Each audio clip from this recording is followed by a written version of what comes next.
chocolate, or let me call it a black cake, which is more of a chocolate cake.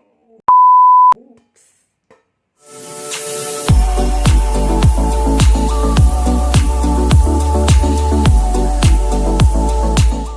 Hello guys, welcome to Easy Bakes with Leahmwai. Thank you so much for clicking on this video, and in case it's your first time, welcome. This is Easy Bakes, where you get to find easy home baking recipes as well as my baking escapades. So as you've seen from the title, I'm going to be sharing with you a recipe on how you can achieve a very rich black cake.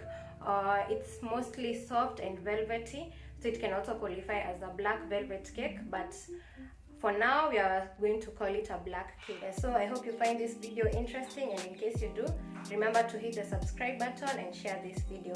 So without further ado, let's roll to the video.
So guys, at this point my cakes are cooling, and I just wanted to come here and emphasize that when you're making this specific cake, ensure that you line your baking tins.